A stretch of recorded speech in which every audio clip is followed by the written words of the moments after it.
కొట్లాడి చనిపోయారు. మళ్ళీ తెలంగాణ వచ్చిన తర్వాత కూడా ఇంకా ఎప్పుడు వస్తుందని కూడా చాలామంది యువత సూసైడ్ చేసుకున్నారు. కానీ ఈరోజు మన ప్రభుత్వం, మన ఇందిరమ్మ ప్రభుత్వం, మన సీఎం రేవంత్ రెడ్డి గారి ప్రభుత్వం యువతకు కొలువులు ఇవ్వాలి.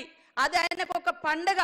ఎందుకంటే ఆనాటి ప్రభుత్వం కేవలం ఒక ఆశ చూపింది, కానీ ఆశలలో మరి ఆశలను నెరవేర్చే విధంగా ఏమాత్రం చేయలే.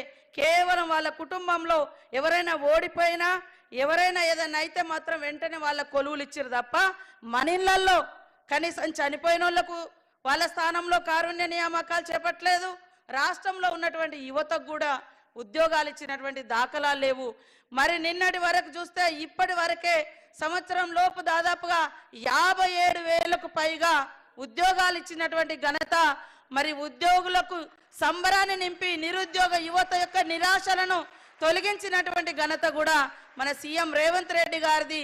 అది మీ యొక్క కుటుంబ సభ్యుల్లాగా మీ అందరి ఆశలు ఆకాంక్షలు నెరవేర్చాలి, నిరాశ వైపు పోకూడదు, వీళ్ళు ఈ రాష్ట్ర అభివృద్ధిలో భాగస్వాములు కావాలని వారు నిరంతరం ఎక్కడ ఏ ఖాళీలు ఉన్నాయన్నా వెంటనే నోటిఫికేషన్స్ ఇవ్వడం లేదా ఫిలప్ చేయడము ఈ రకంగా చేస్తూ ఉన్నారు. టీఆర్ఎస్ వాళ్ళు అంటారు మేము నోటిఫికేషన్లు ఇస్తే మీరు చేస్తున్నారని. అయ్యా 2018 నుంచి 23 వరకు ఒక్కటంటే ఒక్క జాబ్ కూడా ఇవ్వలేదు. వాళ్ళు నోటిఫికేషన్లు ఇచ్చినట్టు డ్రామా చేసుడు, ఆ ఇచ్చిన నోటిఫికేషన్ 3 రోజులలో లీక్ అవ్వడము, పేపర్ రాయకముందే లీక్ అవుతుంది, పేపర్ రాసినాక లీక్ అవుతుంది. ఇట్లా అన్ని లీకేజ్లు 15 ఇచ్చారు వాళ్ళు, అన్ని లీకేజ్లతోటి ఆగిపోయింది తప్ప ఒక్కటంటే ఒకటి మళ్ళీ దశలో వాళ్ళు మళ్ళీ సెకండ్ టర్మ్ అధికారంలోకి వచ్చినాక ఒక్కరికి కూడా ఉద్యోగాలు ఇవ్వలేదు.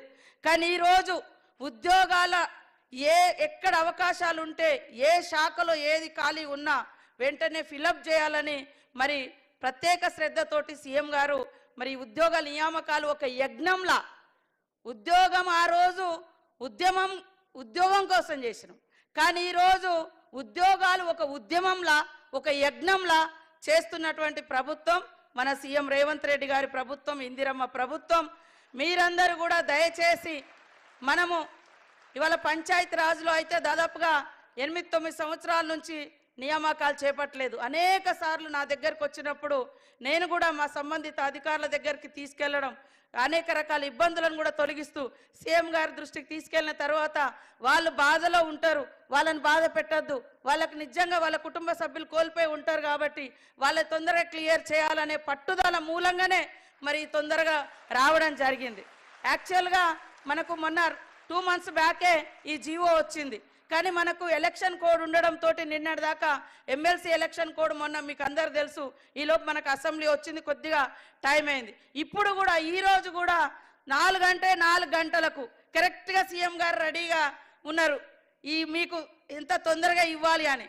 కానీ నేను ములుగు నుంచి రావడంతో గంట లేట్ అవ్వడం జరిగింది. అది నా లేటు మూలంగానే ఈ గంట మీకు లేట్ అయింది. కానీ ఎంత తొందరగా మీ చేతిలో నియామక పత్రం పెట్టి మీ ముఖాలలో ఆనందం చూడాలనేటువంటి ఆశ ఆకాంక్ష ఆశయం కూడా సీఎం గారికి ప్రత్యేకంగా ఉంది అని తెలియజేస్తూ మీరందరూ కూడా పనితనాన్ని మెరుగుపరుచుకోవాలి. ఉద్యోగం అంటే ఏదో నామమాత్రంలాగా కాకుండా దాన్ని ఒక మరి మానవతా దృక్పథంతో హార్డ్ వర్క్ చేసి మన యొక్క గవర్నమెంట్కు మంచి పేరు తీసుకురావాలి. తద్వారా మీ కుటుంబాలు కూడా మీ పనితనాన్ని చూసి గల్లెగరేసుకొని మీకు సన్మానాలు చేసినప్పుడు ఎస్ మా కొడుకు మా బిడ్డ ఈ ఉద్యోగంలో మంచిగా చేశారు కాబట్టి వాళ్ళకి సన్మానాలు వచ్చినాయని, లేదా సస్పెండ్ అయితే ఎంత బాధపడతారు, మిమ్మల్ని కన్నోళ్ళు కానీ మీరు కన్నోళ్ళు కానీ ఇద్దరు బాధపడే పరిస్థితి ఎప్పుడు తీసుకురావద్దు.